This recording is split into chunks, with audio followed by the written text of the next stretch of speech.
All right, what's going on? Thank you for joining me. So tonight we're going to be doing another reading of the book. But before we get started, I wanted to share a very important update. All right.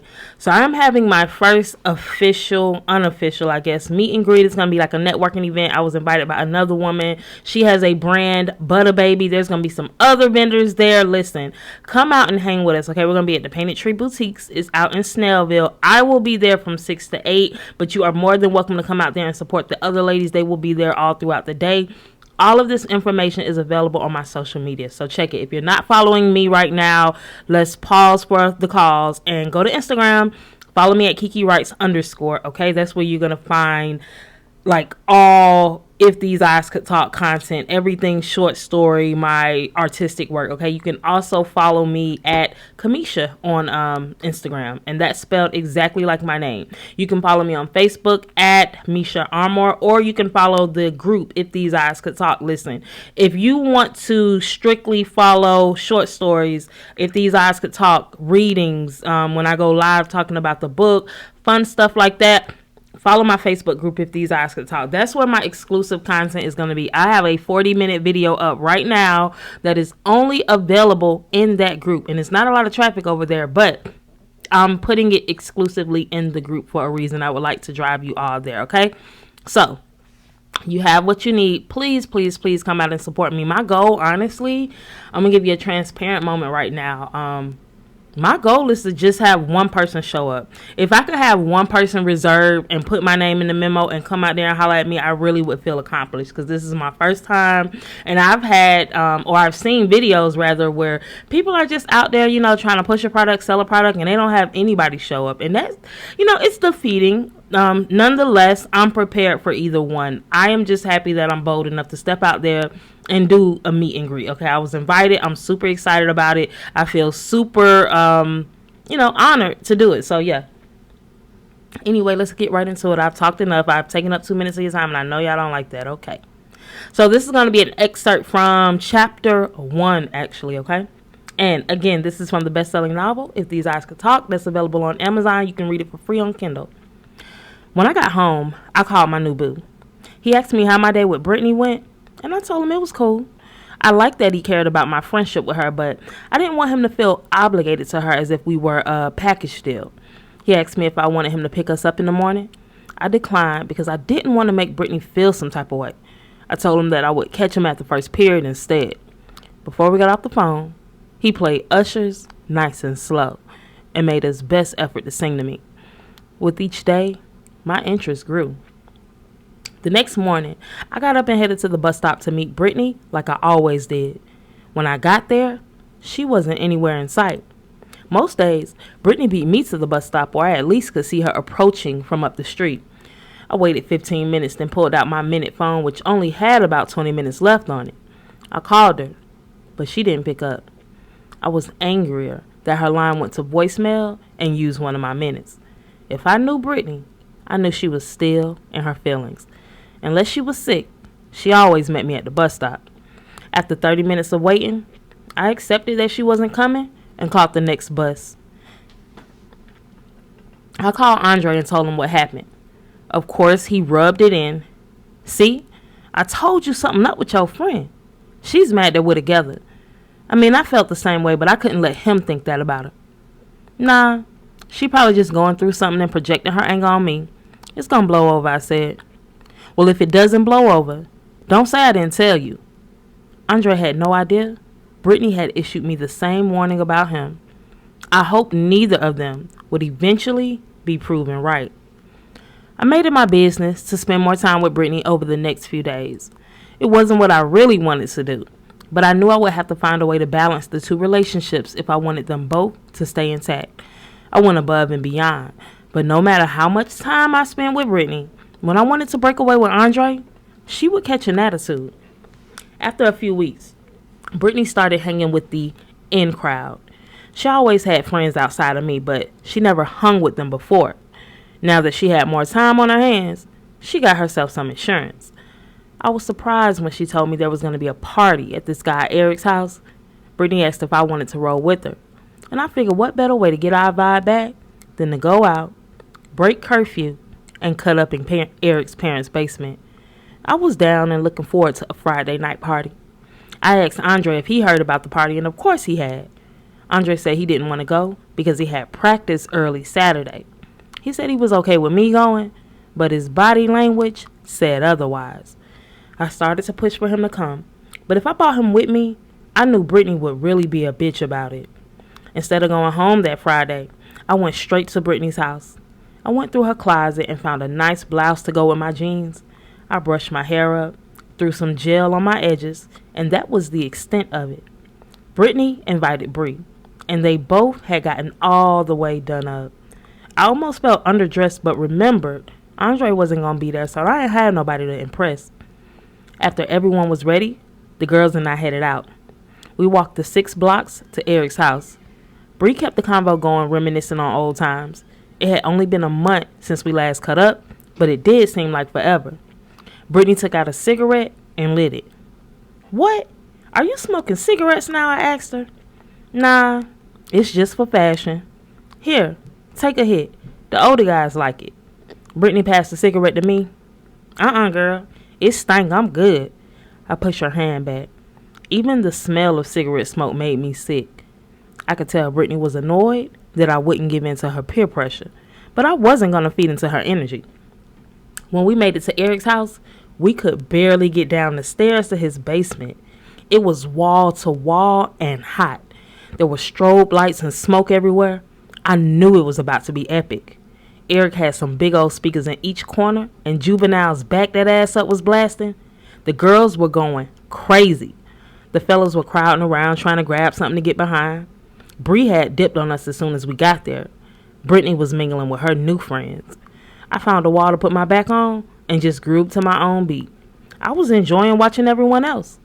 An hour later, Brittany came and found me. She dragged me upstairs with her so we could chill with Eric and some of the other kids. They had gotten their hands on some beer and wanted to get the real party started, as Brittany put it. I recognized some of the kids there. Andre's friend Mont, who he rode to school with most mornings, was there with his girl Nene. Steven, Brittany's little boo, was up under her. And then there was Eric. He was cool but obnoxious. I knew as soon as I walked in the room, everyone was up to no good. "Oh, snap, you came," Eric said excitedly.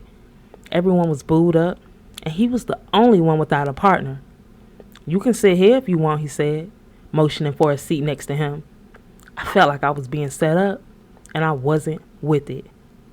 So, as I was saying, in this group, who would you sex, marry, kill? Nene asked. As luck would have it, it was Eric's turn. "I would sex Katrina, marry Katrina, and kill the rest of y'all," he said. Everyone was laughing except me. I was uncomfortable. I looked over at Brittany, who just shrugged her shoulders like she had no clue what was happening. Steven suggested we play spin the bottle instead. I definitely wasn't going to be kissing anyone, but decided to stay around for a couple of spins. The first spin landed on one of the seniors and the guy that was sitting next to Eric. He was so anxious to kiss her. I was surprised she did it. The next spin landed on me and Steven, Brittany's boo. I figured it was understood that it would be a pass. I got up from the circle and headed straight for the door. Steven jumped up and blocked the doorway. "You came back out after the bottle spins," he said. "Boy, you better get your big ass out my way before I tase you," I threatened him. "I ain't going nowhere. Rules are rules. If you want to leave, then you need to bring them lips here, girl." He leaned into me heavily, and I could feel myself shrinking. No one spoke up for me. Everyone looked like they were enjoying my torment. Eric was laughing. Mont was on his phone. And Brittany looked like she wanted to speak up, but she was too scared to have the room turn against her. Steven taunted me. "I'm waiting, brown skin. I ain't got no curfew, but I know you do. So let's get this over with." I told Steven to close his eyes because I didn't want to have to look at him. He closed his eyes, and I slowly moved closer. He even had the nerve to pucker up. As soon as I was close enough, I punched him right in the nose. He was stunned. Steven grabbed his face as blood seeped through his hands. I was able to open the door and run out of the room. Once I made it out of the house, I started crying. I was so embarrassed. Steven was one of those popular guys who thought women were supposed to kiss the ground he walked on, and I refused to be his victim. I stood under the carport trying to catch my breath. I could hear a loud commotion at the door. It was Steven. He was looking for me. I looked for somewhere to hide. I pulled at the handle of Eric's mom's car, and luckily, the door was unlocked. I hopped inside and got low. Steven and some other boys came outside. I'm about to walk up the block and find this chick, Steven said. Let it go, man. I could hear Mont trying to convince him. No, I know that's your man's girl, but no one hits me in the face. I don't give a damn who they are. Steven got more hype as more kids started coming out of the house. Mont steady tried to calm him down. You know if you touch her, you got to deal with Andre, right? You ain't ready for that, man. Steven couldn't be restrained. He was talking big mess. I don't care about Andre. That boy can't beat me one-on-one, he bragged. I had cracked the window and was looking out of the rearview mirror. By that time, all the kids from the party were outside, and I was wondering if I would be stuck in that car all night. The kids were in the yard, all watching Steven carry on. The only one that tried to reason with him was Mont. I figured it was the least he could do since he and Andre were friends. There was a group of kids coming through the cut from behind Eric's house, and I was hoping they wouldn't see me in the car. One of them was almost jogging, trying to get to the crowd. He had on a hoodie, and he ran up on Steven. The kid hit him so fast and so hard, no one even knew what happened until the body dropped. Mont swung on Eric, and he and the other kid started sizing a couple other guys up in the crowd. The kid pulled his hoodie back, and I saw that it was Andre. The kids went crazy like we had just won a game. Yo, Mont, I appreciate the call, homie. Where my girl at? Andre asked. I don't know, man. I was waiting for you to get here so we can go look for her, Mont said. Right then, I opened the car door. Andre saw me and looked relieved. Come on, babe, I got you. I hugged Andre's neck. How did you know all of this was going on? I asked him. I told Mont to keep an eye on you. He hit me up as soon as it started going left. He told me we was going to have to fold some niggas up because they up here playing with you. I was on my way as soon as he hit me. These niggas need to know how I'm coming about you. Andre said it loud enough for the entire crowd to hear. He waited for someone to challenge him. Mont stood there looking at Andre like a proud big brother. Andre kicked Steven in the ribs, and he cried out in pain. Lame ass nigga got my girl in the car hiding. I should beat you again, he said. No, let's go, baby. I pulled Andre away, but not before he looked over and threatened Eric. I heard you were over here on that slick shit too. You better have your guard on at practice tomorrow, because I'm going to drop your ass. Eric put his head down and didn't say a word. Brittany stood next to him, embarrassed that her man Steven was still on the ground trying to get up. Y'all knew she was Andre's girl. I don't know why y'all tried it, Nene said. Right. You niggas would do the same to Nene if I ain't around. And I'm not Dre. I don't fight. I'm going to shoot one of you niggas about mine, Mont said. He grabbed Nene, and we all hopped in his Cutlass and burnt out. In the car, Nene asked, What's up with Brittany? I thought that was your friend. Why didn't she speak up for you? I keep trying to tell Bae. Brittany ain't her friend, but she thinks I'm tripping, Andre added. Well, I don't trust her, and she definitely wouldn't be my friend leaving me in the cold like that. You need to watch her.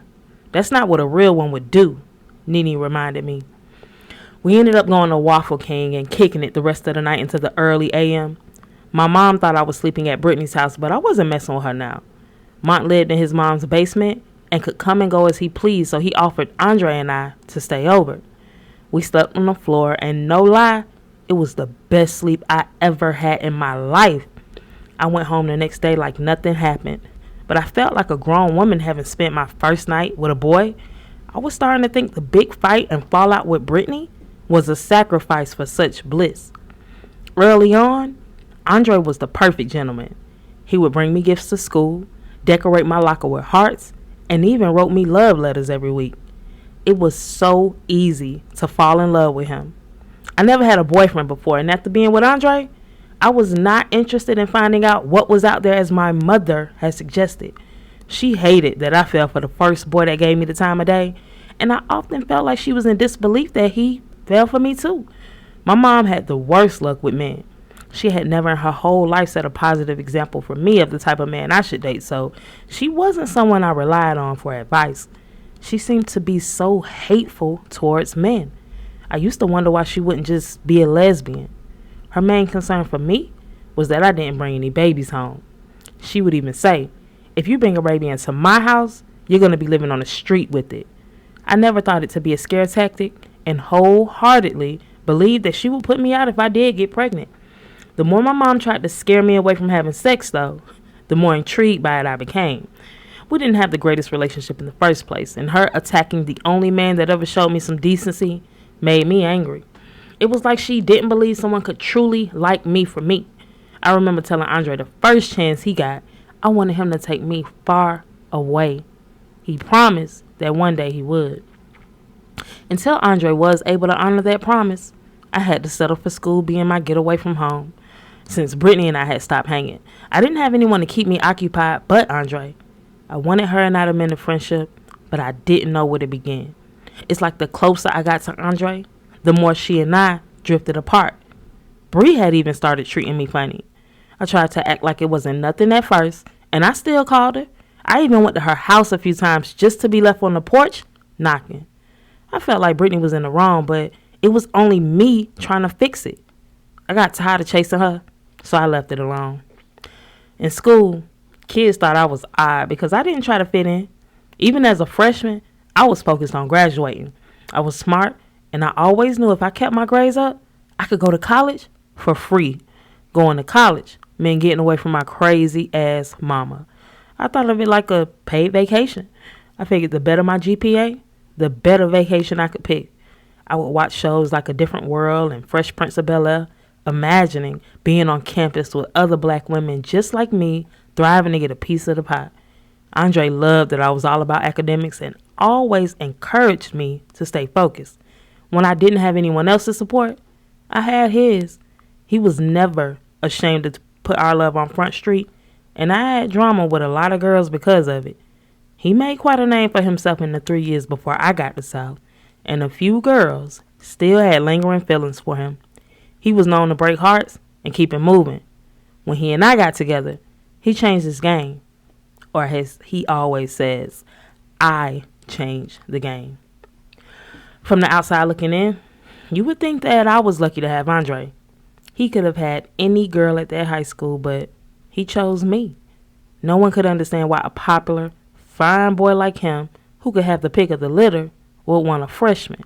I had short, thick, kinky hair that I always wore pinned up. I was flat as a pancake in the front and the back. My style was reminiscent of Aaliyah, who I idolized. I was most comfortable in a bun, some baggy clothes, and sneakers. I wore big clothes so I could look curvier than I was, and still, no one ever checked for me.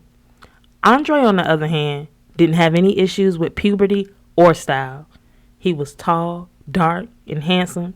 He had a low-cut Caesar. His lean frame could rival any professional basketball player, and his style was one word: fly. Even if you took all that away, he could still kill you with his eyes alone. They changed with his mood. When Andre got hot for me, his eyes would turn amber. When he was happy, green. In the sun, they appeared to be hazel. When he was angry, fiery. He was perfect if I ever imagined it. Andre turned me on and made my body feel things my 14-year-old self couldn't understand back then. It was hard, but I managed to hold on to the one thing I had control over: my virginity. It was my ace in the hole, and I held on to it more so out of insecurity than morals. I questioned what Andre saw in me too, and I didn't want to end up being anybody's fool. Andre said he liked me because I was different. I stood for something. He couldn't get past the surface with most girls because they were too busy trying to be like someone else. I marched to the beat of my own drum. He didn't pressure me about sex and respected my decision of wanting to wait. We messed around a few times with clothes on, but never went beyond that. I felt safe and comfortable with him. I told him my darkest secrets and even confided in him the issues I had with my mom. He never made me feel like I was alone in my world. He grew up completely different than me, but I never felt inferior. He was my heir, And the closer we got, the more obsessed I felt. When it was close to the end of the school year, Andre went away to visit his future college. He was accepted on a full ride basketball scholarship to FSU in Florida. I was scared to lose him to the city of a million beautiful women, but he assured me that I had his heart. I had no choice but to trust in his word. The girls at school must have had a countdown going because it hadn't been a whole week that he was away visiting his school before the vultures came out. They used Andre and I being apart as an opportunity to try and get in my head. The leader of the pack was Sharice. She never got over me embarrassing her that day in the gym when she tried to check me over Andre. I later learned their history, and it turns out she had been crushing on him since they were kids. Andre said he never paid her any attention because she was too busy. Every guy in school had a story about her. She was 17 and had been kept back twice because she never came to class. And she had the nerve to have the worst attitude. All that being said, she was still one of the most popular girls at school. Sharice would follow me up and down the halls, calling me names and saying things like, "Your boyfriend isn't here to save you no more. We're going to get in that ass." I never knew the "we" she was referring to, but I was ready for him. One day, I was walking to class and someone shoved me so hard from the back I fell forward. Before I could get up, Sharice was on top of me swinging. I fought back, but it happened so fast. Kids had surrounded us and everyone was cheering Sharice on. Sharice's friend Tisha kicked me while Sharice was on top of me. I caught a glimpse of the crowd and saw Brittany breaking through. She was my glimmer of hope. I knew no matter what we were beeping about, she wouldn't let me get jumped. We hadn't spoken in a while, but if the shoe were on the other foot, it wouldn't even be a question for me. I just needed her to get Sharice off of me so I could get up, then it would be on. I knew Brittany and I could take the girls easily once I regained my footing. We had done it before, just like when we first met. When Brittany did get to the front of the crowd, she stood there and watched me get beat up. She looked at me with a cold, dead stare while I was on the ground. She was enjoying it. And the fact that Andre was at the center of my conflict made her feel even better. I was fighting for my life, but everything went still for a moment. It was officially over. Brittany and I could never come back from that. She was just as dead to me as the girl on top of me. I covered my face trying to protect what I could. I kicked until I finally was able to get Sharice off of me. The administrators came to break the fight up. I saw that there was blood on my shirt. I ran into the bathroom to see that Sharice had sliced the side of my face from my ear down to my chin. I collapsed to the floor, and the next thing I remember was being in the hospital with my mom talking over me. "You see, I told you that boy was going to get you in trouble. He went off to college and got you out here fighting these chicks over him while he probably done moved on to the next. Look at your face, Katrina. That girl damn near cut you in half." It was the last thing I wanted to hear while lying in the hospital bed with 30 stitches in my face. Although I didn't like my mom, if she could have just hugged me and told me it would be all right, it would have meant the world to me. I already had Sharice to worry about, and the one person that I could count on was away. My mama dug the knife in deeper. "Where was your so-called friend Brittany? I thought y'all always rode together. Why didn't she help you? I told you these helpers ain't your friends. You had to learn the hard way." I turned my head, trying to hide my tears. I hated to say it, but my mama was right. I stayed out of school for a few days after the incident. My mom didn't want me to go back since it was so close to the end of the year, but I had a score to settle. It never once crossed my mind to let Sharice get away with what she did to me. She had given me a permanent scar on my face, and the price she would have to pay wasn't anything her ass could afford. When I did go back to school, I was disappointed to learn that Sharice had been expelled for the remainder of the school year. I was still going to beat that ass, even if I had to wait a little while longer. I wanted to get my revenge in front of everyone, but it would be fine either way if I got my hands on her. I exercised patience and waited for the perfect opportunity. Finally, I got it on the very last day of school. Sharice decided that she would buck and come to school grounds on the last day to celebrate with her friends. We were all outside when I spotted her. I couldn't believe she was crazy enough to come to school when she had been expelled. But on second thought, anyone who would run up on me didn't have good reason or sense. I went inside the building to put my things in my locker. I grabbed my brass knuckles and said a prayer. I knew once the first punch was thrown, I'd black out and was hoping I didn't kill anybody. I walked outside and calmly approached. I was nervous, but I always got nervous before fighting. My uncle said nerves were good. It meant you were in touch with your power. My stitches were still raw, and when Sharice's homegirl Tisha saw me, she taunted. Look who it is, y'all. Slice and dice. I laughed, but I wasn't laughing with her. As soon as Sharice was in arm's reach, I stole on her with a quick right. I grabbed her ponytail with my left hand, wrapped it around my fist, and started pounding her in the face. Her friends were in such shock they didn't move. I threw her to the ground and started kicking her. When I was done, she was on the floor curled up in pain. I looked over at Tisha, and before she could run, I grabbed her by the shirt and slung her down too. She was just as guilty as Sharice. I caught her with a couple of blows, and she was down for the count. It was too easy. A crowd had gathered, and everyone's mouth was wide. I looked back at them, and they looked at me with Sharice and Tisha's blood all over my clothes. I know they thought I was crazy, but it was worth it. I could see the crowd start to separate and figured it was the school resource officer breaking through to snatch me up. To my surprise, it was Andre. His eyes were so big they could have popped out of his head. He ran over to me. "Katrina, baby, what happened? Are you okay?" Andre pulled me close to see if any of the blood on my shirt belonged to me. "What happened to your face?" he asked in a panic. I didn't bother telling Andre what happened at school in the first fight with Sharice because I knew he would have thrown his entire future away to make it even. He was away getting ready for college, and I didn't want to trouble him. Besides, I could handle my own business. I smiled and said, "I'm all right, baby." I looked down at Sharice with her face all disfigured and asked, "Now how you like it, bitch?"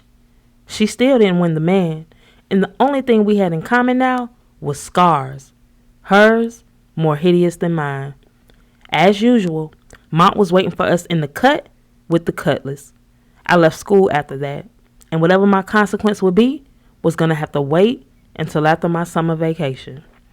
All right, y'all, so that is an excerpt from chapter 1. Please let me know what you think. Listen, if you haven't checked out my book, again, it's available on Amazon. It's actually available on a couple of sites right now, so you can really just go to Google and type in my name, or you can type in the title, If These Eyes Could Talk. I made the bestsellers list. This is my first novel, my debut novel. I'm an independent author. All of this is me. The picture, the editing, everything. I did all of that, all right? So show your girl some love. Again, on the 23rd, I'm going to be at the Painted Tree Boutiques in Snellville. All of that information is on my social media. You do have to reserve on Eventbrite, but it's free to reserve. We're going to have snacks. Again, I'm going to be giving away free books.